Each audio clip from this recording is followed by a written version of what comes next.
Driving down forgotten back roads that lead to hidden places with dark secrets. Ghost towns that seem to be empty and abandoned, but something still stirs there. Finding yourself in a graveyard at dusk, where the residents are no longer resting in peace. These are places under a dark veil, a shadow if you will. In this shadow, strange visions and whispers beckon. Superstition takes hold.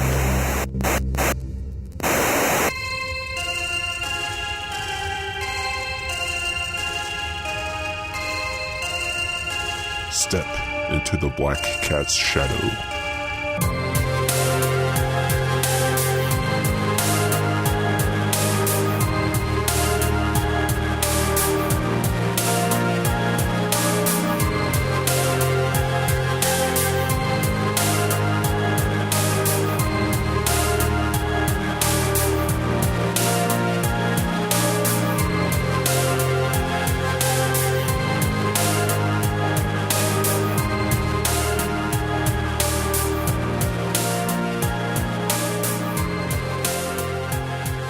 Welcome back to the Black Cat Shadow. I'm your host, Andy. I want to thank you guys for tuning in after our break that we've had. It's been quite a little break there in November, December. We did not put out any episodes, so I want to thank you guys for being patient with us first and foremost. And also, I know that we promised a serial killer series for this year starting off, and we're still definitely going to do that. We just haven't been able to get our recording schedules lined up. I'm working evenings at my job, and so it just makes it really hard to record episodes right now.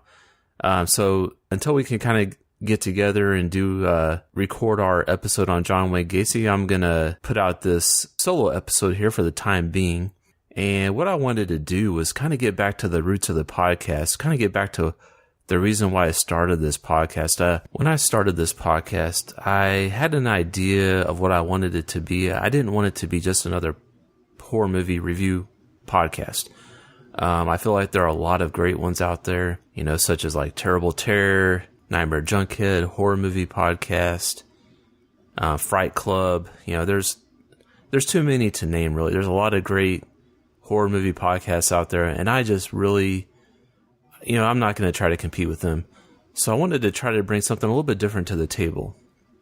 And so that's why I wanted to do a podcast where I do look at horror movies, but I also tie in this keen fascination I have with just the strange and unexplained, and see how I could tie these two topics together.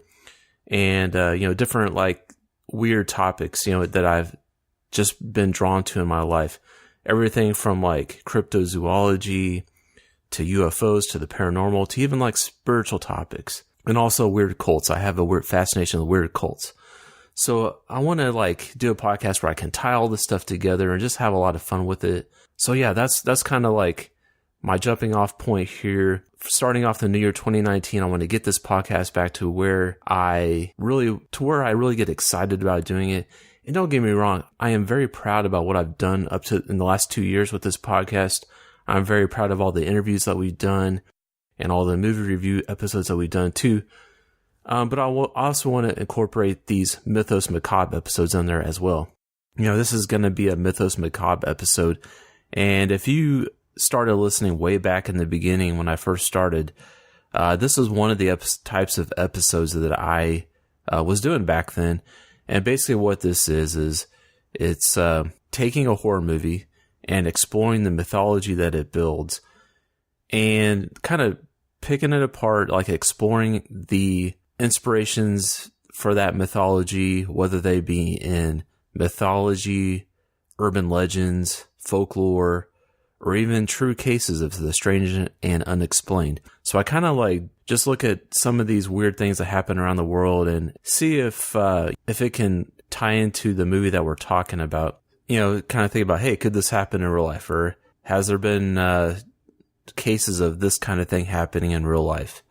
Or is there folklore or mythology that talk about this similar topic? I truly believe we live in a world where strange things do happen. And that's something that just fascinates me.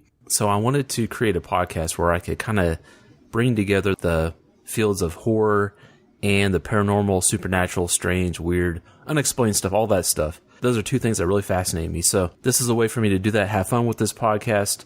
To be honest, it kind of gotten away from this podcast being fun to just being kind of something I did. I was kind of losing my steam for doing the podcast, so I want to kind of get back to my roots. We'll definitely have more movie review episodes too, like me and Dave. We're going to jump in and talk about horror movies, but I also want to do these Mythos Macabre episodes. I think these will be really fun. I think they'll be informative. It's going to be fun for me just to kind of do a deep dive into some of these topics and share with you guys what I find on my journey. This will be kind of like an audio diary of my search into these weird, unexplained topics. So this episode we're going to be looking at Bird Box. That's a very popular movie right now. So I figured, take a look at that, look at some of the things that happened in that movie, and see if we can find what inspired that movie, inspired the book, the novel by Josh Malerman. Sit back, relax, and step into the Black Cat's shadow with me. Bird Box is a movie that is out on Netflix. It stars Sandra Bullock and among other people. And the first thing I want to discuss about Bird Box was, is this a horror movie? I think a lot of times it's people want to label things as a thriller, and I think in this case, this is definitely a horror movie. And my thoughts on that are that there are some scenes that are very upsetting and horrifying. Certain aspects of this movie that are scary, and I think just the topic, or the theme of people committing suicide, that in itself is very horrifying and disturbing. And so when you have an event of this proportion where it's like worldwide people just killing themselves, it's very horrifying, very very much in the realm of horror for me anyway. I don't know, but maybe you have a different definition of horror. Maybe you think this is just a thriller. But, taking a look at some of the cast and crew on this, the standout ones. So you have the director is Suzanne Bier. I was looking to see if she's done any other horror movies or projects, and no, she has not.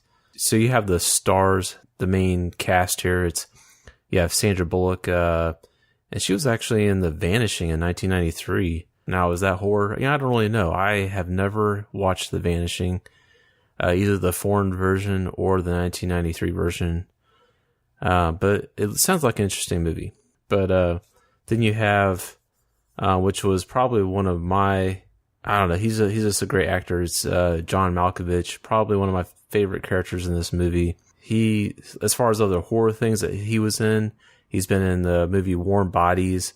He was in The Shadow of the Vampire. He was in Mary Riley. And he's in a new horror movie called Velvet Buzzsaw coming out this year. Kind of seen some stuff about it already on Twitter and online. It's not like people are pretty excited about it. And then playing Sandra Bullock's sister, you have Sarah Paulson.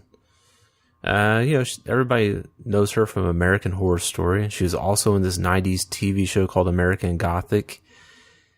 And, which is pretty cool. It was kind of like about this small town that was, I can't remember if the guy was a sheriff or just like the mayor. I think it was the mayor, but he was kind of like this. He was this guy with his like supernatural powers, and you didn't know if he was like the Antichrist or what. But it was kind of more of a dramatic show, and Sarah Paulson was like a kid. Just kind of like more of an older teenager in this show, but it's a pretty cool show. I would say track it down if you can. It's called American Gothic, and the guy who played Tom, another lead actor in this, was Trevante Rhodes, and he was in the latest movie he was in. Besides this, was The Predator, and I really need to see this one. This looks, The Predator looks pretty cool. It looks like a great creature feature.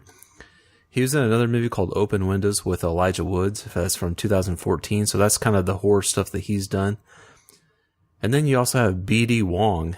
He's a very recognizable face from Jurassic Park and also Jurassic World. And he's also in American Horror Story too. And then you have one character that was just kind of in the movie briefly, but he's somebody that's definitely a standout actor for me here recently.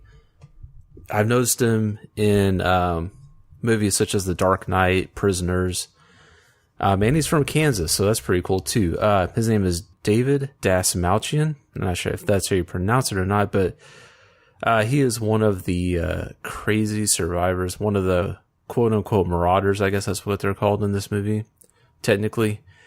And he is, they call him the Whistling Marauder. I don't necessarily remember him whistling in this movie, but he's one of the crazy survivors that kind of roams around in cars and looking for people to, force them to see the creatures. But he's also in the Domestics. He was in the Belko Experiment. But he's kind of one of those iconic characters, I feel like, but hasn't really had like a big role, unless that's in the Domestics or the Belko Experiment. I've not seen either one of those. But he's an actor that I'm really keeping my eye on because I think he's going to go on to do some really cool things in the future. And then you have the score. The score was done by Trent Reznor and Atticus Ross. Trent Reznor from Nine Inch Nails fame, one of my favorite bands. And these guys have done the score to some other movies like The Social Network, The Girl with the Dragon Tattoo. I don't know. They've done some other scores, but they're kind of becoming an up and coming like team to do scores for feature films. And I think that's really exciting because I've always felt that Trent Reznor was like really talented musically. So it's really cool to be able to see him in this kind of different outlet. So going on to talk about the movie more specifically, this movie is similar to some other movies that we've seen in the past. It's similar to The Road, and it's also similar to The Happening. I have not seen The Road, but I'm interested in seeing The Road after watching this movie. I have seen The Happening, and I really feel like this movie was better done. I think I like this movie better than The Happening, even though I didn't mind The Happening, but I just felt like it was, I don't know, it was really disturbing. Any movie that deals with suicide is just something that I'm maybe a little bit more sensitive to than other people, but just due to some past experiences in my life. But so these types of movies are movies I'm generally only going to watch one time and then move on. But I definitely feel like this was better than The Happening, even though I still like The Happening for what it was. So this movie was adapted from the novel Bird Box by Josh Malerman. And so I was curious to see, especially, with this type of episode, this Mythos Macabre, I want to look at the inspirations behind these horror movies and whether they be in mythology, urban legends, or true crime, or, true stories of unexplained things, weird things that have happened. So I wanted to kind of go back and see what Josh's inspiration was for the novel Bird Box. He was being interviewed, and here's the answer to that question. I'll just kind of read it from the interview. He says, being a horror fan, as well as at turns a madcap, a nervous wreck, an obsessive thinker, a tall person, a man-child, and a pool player, my eye is always traveling the room looking for an idea that could bloom into a novel. I can't be sure when or where I was when Bird Box came thundering down the hall. Truthfully, it never did. Instead, there were two ideas that followed me into every room I went. One was a group of people forced to face infinity and what that encounter might do to their minds. The other was only an image, a woman traveling down a river blindfolded. And when I got to work on the latter, I realized she was fleeing the former, and the book became suddenly clear. So that's really interesting to hear his inspiration behind his story idea there. And that really takes us into the main concept of the film, which is if you look, you will die. It's something that the film opens up on with Sandra Bullock, talking to the two kids. And that's like one of the first things that she says, if you look, you will die. And this concept is really inspired by H.P. Lovecraft, which I'm a big fan of. And I want to quote something from the story, The Call of Cthulhu, that was written by H.P. Lovecraft. The quote is this. It says, "The most merciful thing in the world, I think, is the inability of the human mind to correlate all its contents. We live on a placid island of ignorance in the midst of black seas of infinity, and it was not meant that we should voyage far." The sciences, each straining in its own direction, have hitherto harmed us little, but some day the piecing together of disassociated knowledge will open up such terrifying vistas of reality and of our frightful position therein that we shall either go mad from the revelation or flee from the light into the peace and safety of a new dark age. I just think that's kind of fitting for our topics that we're talking about here. The whole concept of going crazy from seeing these creatures is prime Lovecraft material. You know, and one of the characters in the movie, Charlie, he's just a random character that, you know, appears at the safe house. He talks about these creatures as more like demons, you know, but the idea of just by looking at them can cause you to kill yourself. That's definitely seems like a mental breakdown type thing. And even later on in the movie, you know, you see this other character named Gary, and he has some drawings. And so with before we go any further, you know, this is going to have spoilers. This episode will have spoilers for Bird Box. So if you have not seen it and you don't want it to be spoiled, go back, watch the movie, come back and listen to this episode, because really to do this kind of deep dive stuff, you got to go through all the spoilers. You got to go through all the different elements of the story. So later on in the movie, you know, talking about the description of the creatures and what exactly they are. Later on in the movie, you see this character named Gary, and he has these drawings that he lays on this coffee table. And they look eerily like some H.P. Lovecraft type creatures, especially one looks like Cthulhu, who's an eldritch abomination, which that may be a weird term for some people. It's definitely a term that comes from Lovecraft literature. You know, just the word eldritch is kind of something that comes from there. But like an eldritch abomination, it's something alien, something inconceivable, a creature not controlled or bound by the natural laws of our science. Their appearance warps our reality. Oftentimes, just seeing them causes our minds to snap. We may never understand their motives, being neither good or evil, or following any form of morality. You know, so they were definitely made popular in H.P. Lovecraft stories. Their source of origin is usually ancient and outside of our universe. So, for instance, Pennywise from Stephen King's It is a great example. Its origins are described as in the novel as being from the darkness between the stars. So these creatures physically appear off somehow, often looking like internal organs, genitalia, tentacles are also involved, and they may even look like celestial bodies in some cases.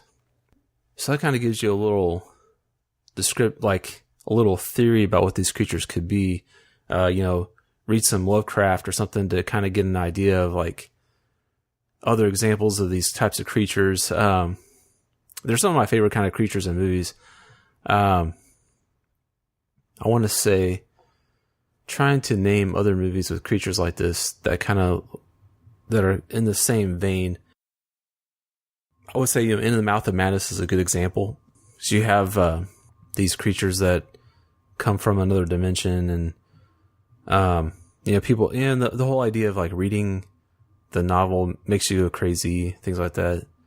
You know, looking at mythology, you know, we see cases of this too, where people die or go crazy from seeing something, you know, seeing like a true form of something, or, you know, something like that. You know, in Greek mythology, when people see the true form of the Greek gods, you know, it can cause, there was, you know, some stories where people went crazy. And also in the Talmud, it's a book on Jewish theology. There was 4 famous rabbis that were exposed to the mysteries of creation. The first one died. The second went crazy. The third just plain didn't understand what he saw and renounced his religion. And only the fourth one remained faithful. It's said in that story. And in Christianity, seeing the full glory of God is harmful for mortals, so no one can see God's face and live. And I think that's kind of like what happens in Raiders of the Lost Ark at the end when they open up the Ark and their faces melt off. I think that's kind of the same kind of thing, you know, that what I'm talking about. There's also a Japanese urban legend, the Kune Kune. It's like an urban legend similar to like Slender Man or something like that.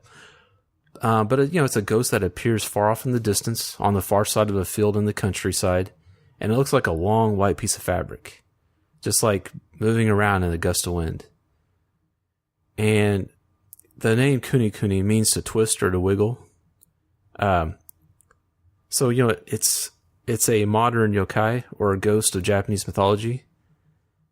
And I guess, they say if you look at the Kuni Kuni apparition up close, it is said to drive you crazy.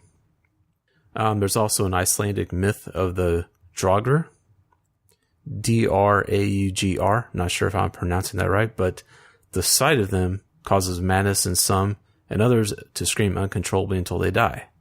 So another aspect of the creatures was everybody seemed to see something a little bit different. We weren't quite sure what they were seeing because for us, the viewer, we didn't see anything. But each person saw something different, it seemed, or we weren't quite sure what they were seeing.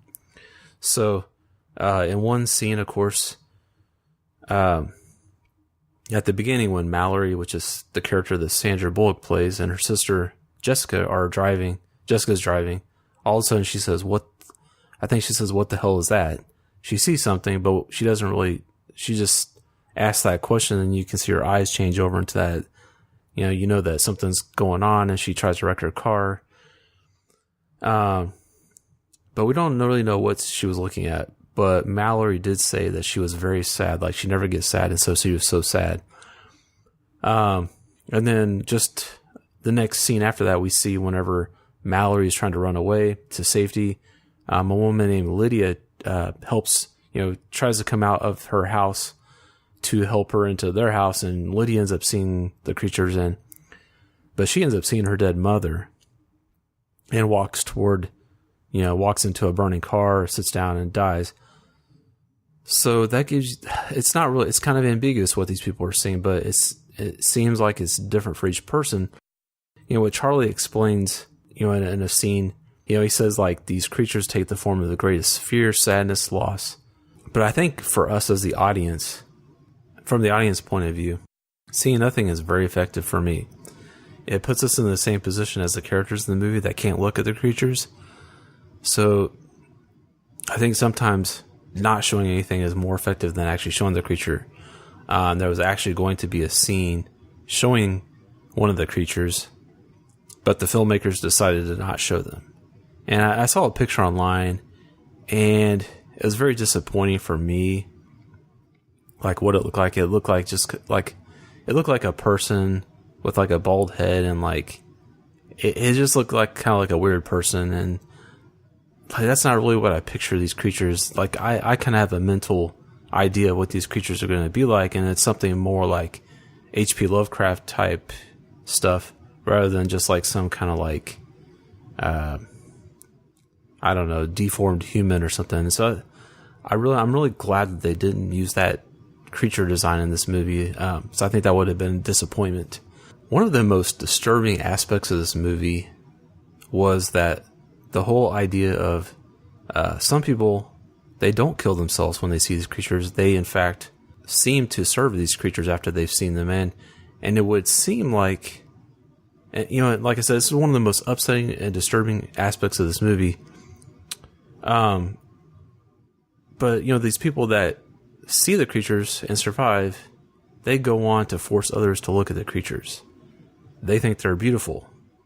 And we hear from a character, and this is spoilers again, but Gary, he talks about, he was sharing the story of, and we find out, he wasn't really telling the truth, but he was saying that these people that forced his friends to look at the creatures, that these people were mentally ill, and that's why they don't die from looking at the creatures. But then we find out that Gary himself is a crazy survivor, so we can't exactly go off his word. It seems like we don't really know if these people were crazy before or not, but we do know that another example is we do know that Charlie's coworker was an ex-con, and Charlie described him as always being crazy. So that's kind of one case for that.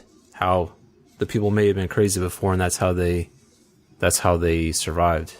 One theory that I was thinking about though was, what if the deal is that when you see these creatures, they tell you that you have to serve us or die or commit suicide. Maybe people think that serving the creatures is so horrible that they would rather commit suicide than serve the creatures. I don't know, it's just a thought I had. So in the newscast that Mallory and Jessica are watching in the beginning of the movie, the newscast is saying that these suicides, so these events, basically started in Europe and Russia. I think specifically they said Romania they started in. We never get a clear origin explanation, but we know that they started in this area. So, in Romania, I was looking up some Romanian myths just to see if I could find one that kind of lined up with what we see in this movie. Unfortunately, I didn't really find anything as far as like a spirit or a creature that caused people to commit suicide, but I did find some really rather creepy mythology from that area. And so I'm going to share just a few here with you guys. The first one was a Strigoi, and it's actually where we get our modern vampires and werewolves legends, because these creatures, they can shapeshift into any creature they want to, and they only come out at night, and they can make themselves invisible, and are after people's blood. Then you have the Gangonger. It's kind of a weird spelling. I'm pretty sure that's how you pronounce it, though. But the Gangonger is a kind of a ghost, but it has a physical body, and it spreads sickness. If it touches you, you begin to rot from the inside out. It can survive in the daylight, and it doesn't kill because it needs to, just because it wants to. So that's kind of scary. Then we have the Prikolichi. It's the soul of a violent man that comes back as a huge wolf. Its main goal is to kill and cause chaos, and it's a vampire and werewolf hybrid. So that makes it doubly deadly. The next one we have is a Babai. It's a Lithuanian version of the boogeyman. These creatures are said to hide in the dark corners of your house and are described as gangly, which is kind of like very tall and thin, very thin, and they want your kids, especially bad kids that don't obey their parents. Then the last one I'll share with you guys is one called the Baba Yaga, and this one is popular in Slavic mythology. This is kind of like the old witch in the forest legend, but in this version, she has iron teeth and a long nose, so long it touches the ceiling of her hut. And her hut looks like a big chicken, and is surrounded by a fence of human bones. But, she's not necessarily evil. She's kind of like a chaotic neutral character, if you're into D&D and know what I'm talking about there. So if you get lost in the woods, she may help you find your way out, or she just may watch you die for funsies.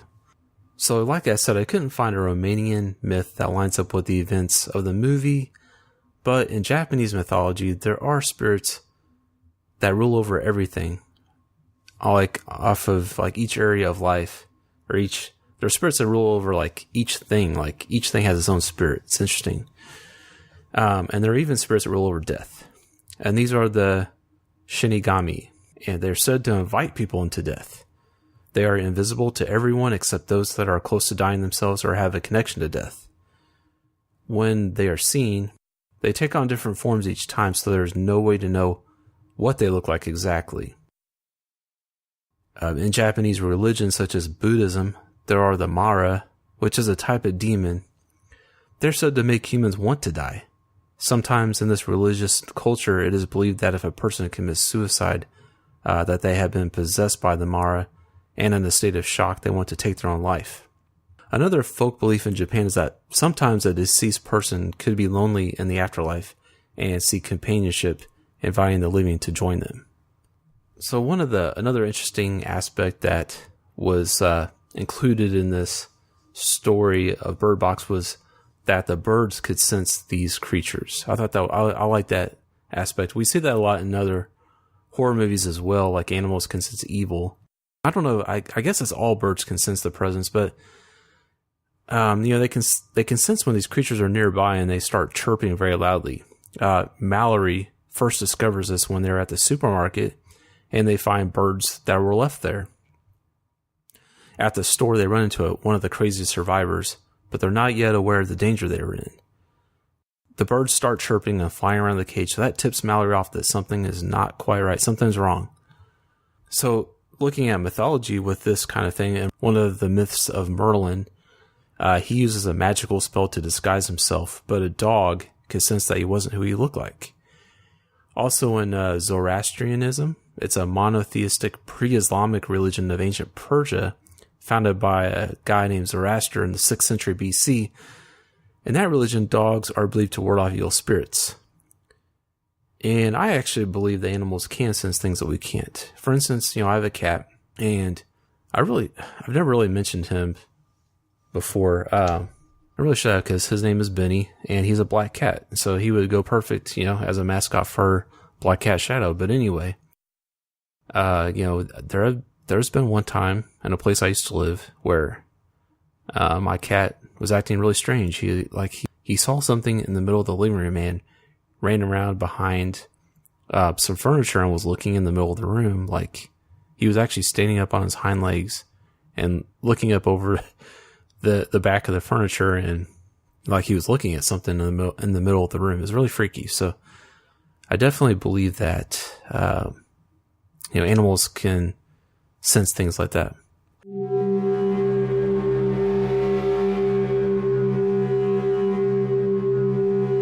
So guys, that'll do it for my episode on Bird Box. I hope you guys enjoyed this Mythos Macabre episode. I'm definitely going to do more of these in the future. If you'd like to stay up to date with what's going on here at Black Cat Shadow, you can definitely do that.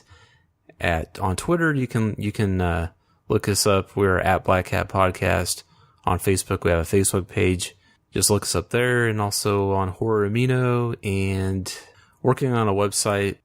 Don't really have a website right now. You can go to, if you want a place where you can go listen to our episodes online, you can go to blackcatshadow.libsyn.com, and that will have all our episodes there. But you can find us on iTunes and Stitcher and all those places still. I just don't really have a official website. I'm still working on that. I had one, but I'm switching over to a different web hosting company, so kind of changing things around a little bit. Just save myself a little cash. So anyway, but still working on that website, so I'll let you guys know when it's up and ready. So I want to thank you guys again for your patience, waiting for new episodes to come out. I know it's been a while. And we are going to be recording our serial killer series here soon and getting that out to you guys. Like we promised, the first episode is going to be on John Wayne Gacy. I think the idea with this first episode is we're all going to watch a documentary and then discuss the documentary, discuss John Wayne Gacy, like his case and his life, and like his crimes and stuff like that. Just kind of discuss those and kind of things that we found out while researching his case. So definitely looking forward to that. So you can also send us an email. Our email is blackcatpodcast@gmail.com. Shoot me an email, say hi, whatever. I'd like to know that you guys are out there listening. I really appreciate each and every listener out there, because I know that without you guys, I wouldn't really do this. So it's cool to know that people are out there listening and enjoying what I'm doing. So until next time, remember to take a closer look at the world around you, and you may just find that it is stranger and more mysterious than you thought, especially in the Black Cat Shadow.